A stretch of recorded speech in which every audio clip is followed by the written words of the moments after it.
उस मिट्टी में जहाँ एक एक कण में पवित्रता है, जहाँ एक एक कण में सौंदर्य है, जहाँ आपके दिल में जो भावनाएं हैं वो भावना सीधे कनेक्ट हो जाती है। ऐसी इस पवित्र भूमि में, रियासी में आके आप सबको मैं प्रणाम करता हूँ, नमन करता हूँ। आप सबका आशीर्वाद लेता हूँ। डोगरी इतनी सुंदर भाषा है, तो मैंने अपने साथियों से कहा कि मुझे थोड़ा सा डोगरी सीखो, तो मुझे लिख के दिया गया है कि ये भूल जाएगा, मोटी बुद्धि है, भूल जाएगा कहीं। तो उन्होंने मुझे लिख के दिया, तो मैं वो पढ़ूंगा 2 शब्द। बहनों, पराओं, साथियों ते माता वैष्णो देवी की पवित्र भूमि जिला रियासी के निवासियों,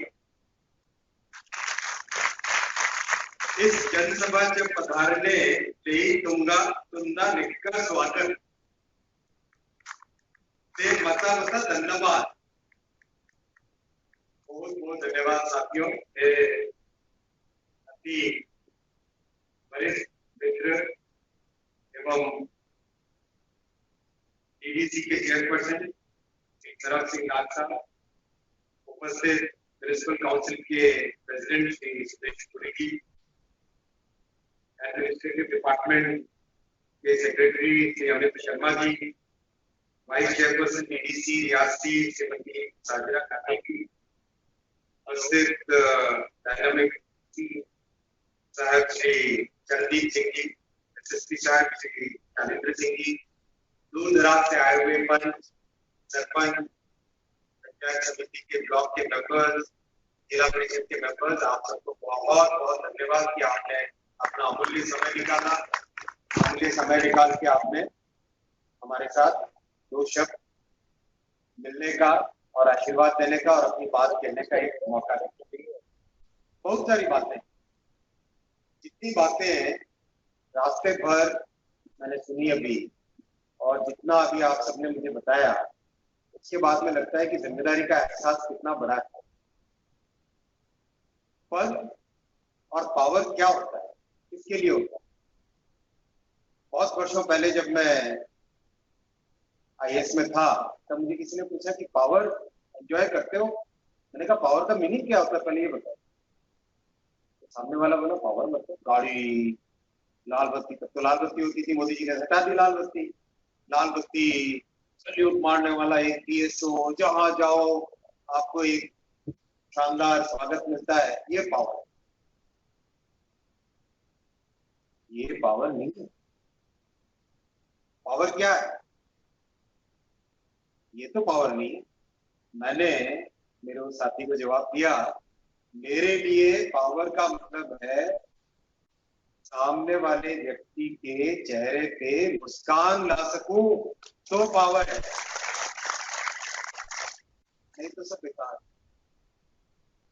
अगर सामने वाले व्यक्ति के जीवन में कुछ परिवर्तन ला सके, कुछ सुधार ला सके, कुछ इंप्रूवमेंट ला सके, जिसके साथ भी डील कर रहे हो, चाहे आप एक स्टूडेंट के साथ के हिसाब से डील कर रहे हो, चाहे आप एक जनप्रतिनिधि के हिसाब से जनता के साथ डील कर रहे हो, चाहे एक ऑफिसर के तरीके से आप पब्लिक के साथ डील कर रहे हो, चाहे एक एसएसपी के हिसाब से आप लॉ एंड ऑर्डर के पॉइंट ऑफ व्यू से अपनी जिम्मेदारी निभा रहे हो, या चाहे आज मैं मंत्री के हिसाब से आप सबके सामने ऊपर। तो पावर का मतलब है कैसे किसी के जीवन में परिवर्तन ला पाए, कैसे किसी के चेहरे पे मुस्कान ला सके, कैसे हम एक क्वालिटेटिव इंप्रूवमेंट ला सके आपकी जिंदगी में।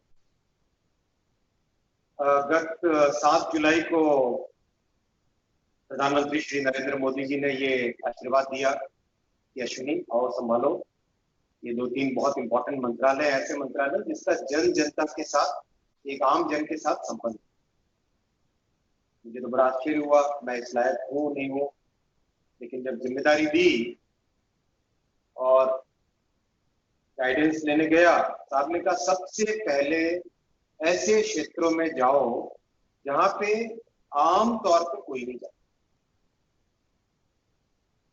ये प्रधानमंत्री श्री नरेंद्र मोदी जी की सोच है।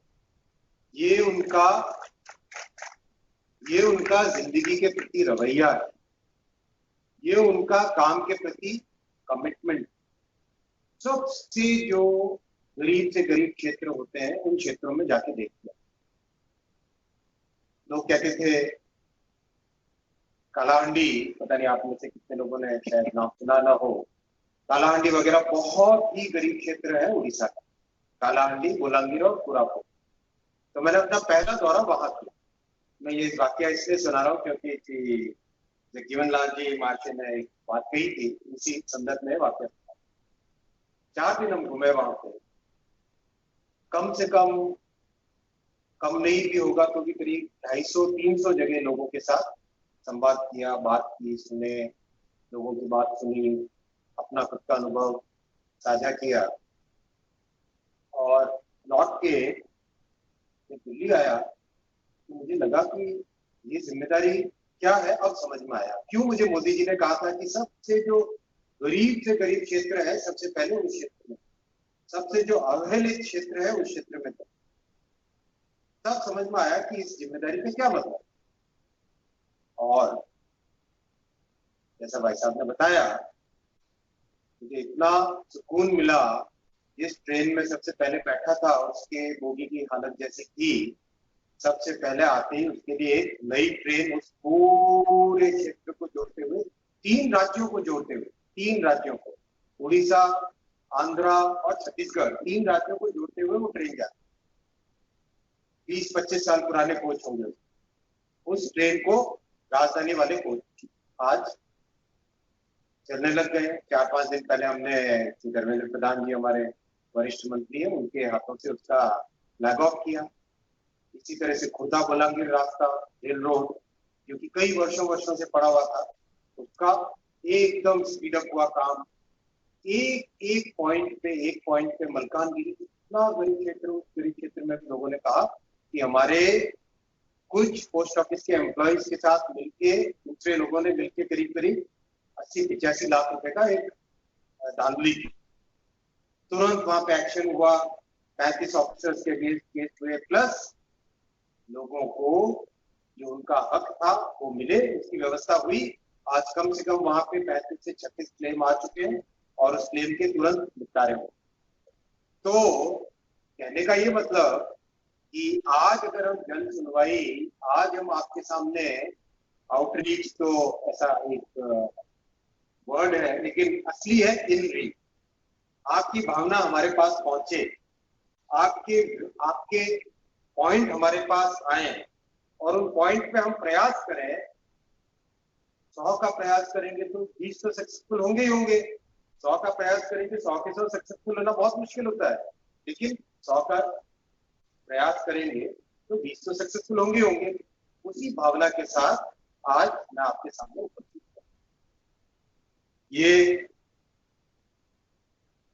गर्व की बात है और गौरव की बात है और पुण्य की बात है कि माता रानी के दरबार में हाजिर होना बहुत कम लोगों को ये मौका मिलता है।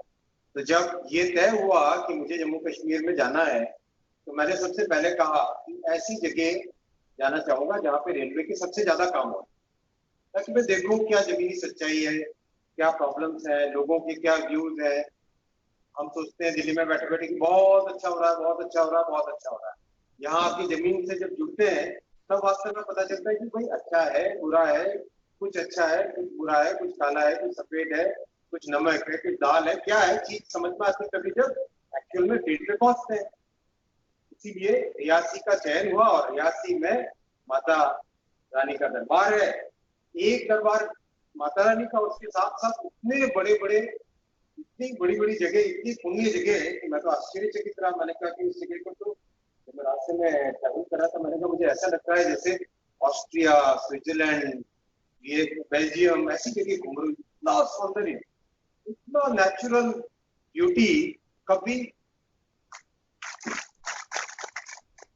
साधारण तरीके से सोचे तो लगता नहीं है कि इतना सुंदर हो सकता है कोई एरिया। इतना सुंदर एरिया। आप सोचिए बंदा बहादुर साहब का कुर्बानी, वो जगह जहाँ पे 9 देवी, जहाँ पे शिव पौड़ी, इतनी एक से बढ़कर एक पवित्र जगह है, तो ऐसी जगह पे मैं सिर्फ नमन ही कर सकता हूँ, सिर्फ आशीर्वाद ही ले सकता हूँ, आप सबकी भावनाएं ले सकता हूँ। और मैं आशा ये करता हूँ, विश्वास ये दिलाता हूँ कि प्रयास पूरा रहेगा किसी भी काम।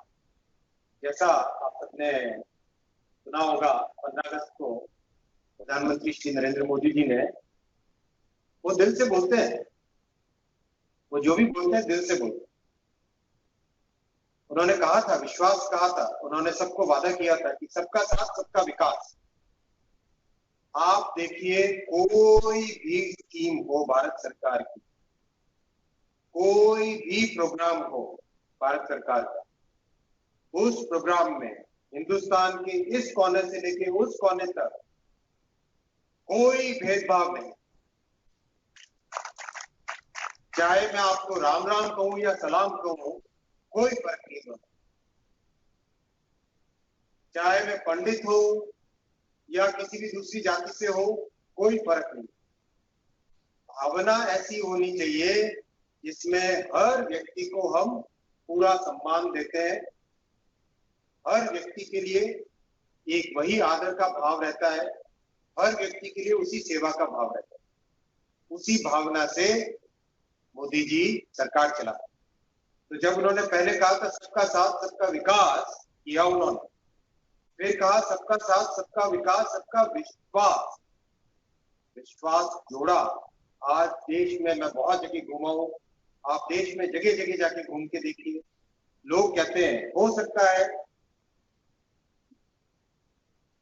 आज कुछ कठिनाई हम झेल रहे हैं, लेकिन हमें इस बात का विश्वास है कि मोदी जी जो कर रहे हैं उसका फायदा हमको पीढ़ी दर पीढ़ी मिले, उसका बेनिफिट हमको एक जनरेशन नहीं कई जनरेशन तक मिले।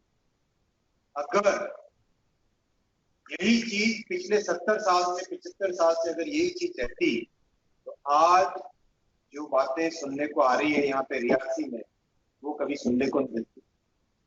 कभी ऐसी बातें सुननी नहीं पड़ती कि आज भी ऐसे गांव है जहाँ पे बिजली नहीं है, आज भी ऐसी प्रॉब्लम्स हैं जो हमको 21वीं सदी के हिसाब से, जैसा चेयरपर्सन डीडी साहब ने बोला, 21वीं शताब्दी में आते हुए भी हमको एक बार लगता है कि क्या हमारे पास नहीं हुआ, कोई बात नहीं, उसके पीछे नहीं जाना चाहिए, आगे से आज हम क्या कर पा रहे हैं। जो बजट मुझे आते ही मैंने चेयरमैन साहब से डीसी साहब से पूछा था कि मुझे अपना बजट, तो जब उन्होंने मुझे बताया कि 3 गुना बजट हुआ है, तब मुझे मन में एक संतुष्टि कि हाँ, हम वाकई गांव के लोगों की, दूर दराज के लोगों की समस्याओं को सुलझाने के लिए प्रयास कर। तो मोदी जी ने इस बार बोला, कहा लाल किले से, सबका साथ सबका विकास सबका विश्वास और सबका प्रयास। तो मेरा आप सबसे निवेदन है, हाथ ऊपर करिए, मेरे साथ बोलेंगे, हाथ ऊपर करिए, मेरे साथ बोलेंगे, सबका साथ सबका विकास सबका विश्वास और सबका प्रयास। एक बार फिर बोलेंगे हम, ये जरूरी है, कारण है, मैं कारण से आपको 2 बार बुलवा रहा हूं। फिर से बोलेंगे, हाथ ऊपर करें मेरे साथ, सबका साथ सबका विकास सबका विश्वास और सबका प्रयास। कोई भी बड़ा काम करना है तो अकेला व्यक्ति कभी नहीं कर सकता, सबको हाथ से हाथ मिलाना पड़ेगा, सबको, ऐसा आपने कहा डिस्ट्रीब्यूशन ऑफ पावर्स, मैं कहता हूं सबको कॉम्बिनेशन ऑफ पावर्स लगाना पड़ेगा। और कॉम्बिनेशन ऑफ पावर्स में भी पावर का क्या मतलब है? पावर का मतलब है सामने वाले व्यक्ति की जिंदगी में एक इंप्रूवमेंट लाए, एक खुशी लाए, एक क्वालिटेटिव चेंज लाए, एक स्माइल, ये पावर का मतलब। मेरा निवेदन है साहिबान से, बड़े बड़े ऑफिसर्स हैं यहाँ पे, जितना संभव हो एक हार्मोनियस ऑपरेशन रहे। अगर डीडीसी साहब, डीडीसी चेयरपर्सन साहब की जो पॉइंट्स हैं, मैं जाते हुए आज मैं इनसे निवेदन कर रहा हूँ कि गाड़ी में मेरे साथ बैठे, मैं इनके सारे पॉइंट सुनूंगा और कहाँ पे प्रॉब्लम आती है बात करेंगे एलजी साहब से, गवर्नर साहब से, डीसी साहब से, प्रॉब्लम को कैसे सॉल्व करें जिससे कि आप सब कदम से कदम मिला के एक साथ आगे बढ़ सकें। बहुत सारे विषय मेरे सामने रखे गए हैं। सबसे बड़ा विषय है ट्रेन का। 10 ट्रेन हैं जो कि जम्मू तक जाती है, कटरा तक नहीं आ पाती। मैं आपको एक बात बताना चाहता हूँ, आपके सांसद महोदय की बात, जो कि प्राइम मिनिस्टर ऑफिस में मंत्री है, हमारे सबके बहुत ही सम्माननीय है, डॉक्टर जितेंद्र सिंह जी, जिन्होंने कसर नहीं रखी। जिस दिन से मैंने चार्ज संभाला, अश्विनी जी डीएमयू ट्रेन चला, अश्विनी जी कटरा स्टेशन में ये करना है, अश्विनी जी जम्मू में ये देखना है। इतना मजा आता है उनसे बात करते ही, एकदम फोर्सफुली आपके प्रॉब्लम्स को डॉक्टर जितेंद्र सिंह जी रखते हैं। कहीं भी कोई पॉइंट हो, एक आग्रह के साथ, एक विश्वास के साथ, और एक बड़े भाई जैसे छोटे भाई को कहता है अपने ये करना है, वो वाला जो फीलिंग है बड़ा अच्छा लगता है। तो मैं आज उनको भी धन्यवाद देना चाहता हूँ कि जितना आग्रह के साथ आपकी सब बात को रखते हैं, उनको भी मैं कंसल्ट करूंगा, उनके साथ सब विषयों पे चर्चा करूंगा। चर्चा करके कौन सी ट्रेन डीएमयू एक ट्रेन तो एक दिशा से चल पड़ी ऑलरेडी, आपको पता ही है, उसको दूसरी दिशा से भी कैसे चलाना लोकल ट्रेन का, और बाकी जो ट्रेन है, विशेषकर जो 3-4 नाम भी दिए गए ट्रेन के, शताब्दी के, राजधानी के, पिंक सिटी वगैरह के, उसमें क्या प्रॉब्लम आ रही है, पहले मैं प्रॉब्लम को स्टडी कर लूं और आपको मैं 10 या 15 दिन के अंदर अंदर आपके जनप्रतिनिधियों के जरिए से मैं आपको इसके विषय में बताऊंगा। मैं कोई भी आपके पास खाली प्रॉमिस करके नहीं जाना चाहता। मैं नहीं चाहता कि कल को आप कहें कि वो अश्विनी आया था और कुछ बोल के गया और उसके बाद में पता नहीं क्या आया। मैं जो भी करूंगा स्टडी करके करूंगा, सोच समझ करके करूंगा, और जो हो पाएगा वही कर पाऊंगा। ऐसी मैं प्रॉमिस कोई नहीं करूंगा जिससे कि आपको भरोसा टूटे, विश्वास जीतना है मुझे आपका। फॉरेस्ट से रिलेटेड बात आई, और सबसे बड़ी आई बात कि बहुत सारे वाटर रिसोर्सेज डाइवर्ट हो गए। तो इसमें वाटर की एक बहुत स्पेशलाइज्ड एजेंसी है रैपको। यहाँ से लौटते ही रैपकोज के वाटर के जो एक्सपर्ट्स हैं उनको मैं बुलाऊंगा। एक उनके high level engineering team, technical team आएगी अगले कुछ ही सप्ताहों में आके आपके इस एरिया का स्टडी करेंगे। स्टडी करके फिर क्या सोल्यूशन निकलता है वो सोल्यूशन हम निकालेंगे। लोकल एम्प्लॉयमेंट की बात है। लोकल एम्प्लॉयमेंट में भी यहाँ से निकलते ही केआरसीएल और वेस्ट नॉर्दर्न रेलवे के ऑफिसर्स के साथ जब मैं शाम को रिव्यू करूंगा, उसका भी पूरा जायजा लेके आपको में क्या मैक्सिमम पॉसिबल किया जा सकता है वो मैं जरूर करूंगा। टावर और सिग्नल दिल के बहुत नजदीक। कोविड ने दिखाया कि अगर मोदी जी का डिजिटल इंडिया मिशन नहीं होता तो भारत की क्या परिस्थिति है। मोदी जी ने अगर स्वच्छ भारत का सपना नहीं देखा होता और स्वच्छ भारत पे काम करना चालू नहीं किया होता तो कोविड के दौरान हमारी हालत कैसी। आपने देखा बड़े बड़े देश जहां पे हेल्थ फैसिलिटीज वर्ल्ड क्लास से भी वर्ल्ड क्लास है, जहां पे प्रॉस्पेरिटी हमसे कई कई गुने ज्यादा है, वो देश भी घुटने टेक। तो मैं धन्यवाद देता हूँ प्रधानमंत्री श्री मोदी जी को कि उन्होंने डिजिटल इंडिया का सपना देखा और डिजिटल इंडिया को आगे बढ़ाया, जिससे कि कोविड के दौरान कम से कम भारत के अधिकतर इलाकों में सब लोग जुड़े रहे। अपनी जितनी भी जरूरतें थी, चाहे शिक्षा की जरूरत हो, चाहे हेल्थ केयर की जरूरत हो, चाहे मार्केटिंग की जरूरत हो, हर तरह की जरूरत को एक तरीके से पूरा कर पाए। उसको अब एक और नए लेवल पे ले जाने की परियोजना चल पड़ी। आपको खुशी होगी बहुत जल्दी देश में इंटरनेट कनेक्टिविटी जैसे हर व्यक्ति के पास पहुंचे, यूनिवर्सल इंटरनेट एक्सेस हर जगह पहुंचे। उसके लिए यथासंभव जितना चाहिए फंडिंग, उतनी फंडिंग की व्यवस्था की जा रही है। एक साइंटिफिक वे में सर्वे किया जाएगा। सर्वे करके किस तरह से ऑप्टिमल जगह, मतलब ठीक जगह पे, जैसे कि मान लो एक टावर लगाया, ये टावर इस जगह लगाने से 4 गांव कनेक्ट होते हैं और इस जगह लगाने से केवल एक गांव कनेक्ट होता है। तो क्या करना चाहिए, इस जगह लगाना चाहिए जहां पे 4 गांव कनेक्ट हो सके। तो इसकी जो साइंटिफिक रचना है वो रचना आगामी 1.5 से 2 सालों के बीच में ग्राउंड पे आपको उसके रिजल्ट।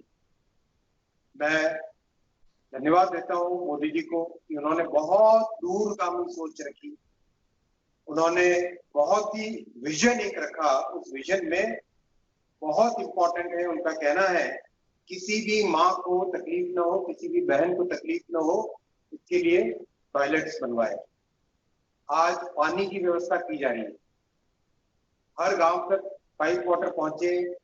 समय लगेगा, 2 साल भी लग सकते हैं, 3 साल भी लग सकते हैं, लेकिन उसके लिए जोर शोर से काम चल रहा है। ऐसे ऐसे मैंने रिमोट एरिया में गांव देखे जहां पे टंकी का निर्माण चल रहा है, पाइप बिछाए जा रहे हैं। तो डीसी साहब से भी निवेदन करूंगा, सेक्रेटरी साहब से भी निवेदन करूंगा, चेयरपर्सन साहब से भी निवेदन करूंगा कि भारत सरकार की इस स्कीम को डिटेल में स्टडी करे, इसमें क्या दिक्कतें आती है वो मुझे बताएं। जल जीवन, हर घर तक इंटरनेट, हर हाथ में इंटरनेट, ट्रेन की कनेक्टिविटी, स्टेशंस का पुनर्निर्माण, स्टेशंस को वर्ल्ड क्लास कैसे करें, बेस्ट क्वालिटी की ट्रेन आपके पास कैसे पहुंचे, इन सब विषयों पर आगामी दिनों में, महीनों में आपके पास मैं फिर समक्ष होऊंगा और क्या रिजल्ट आया इस काम का वो आप जाए। मैं एक बार फिर से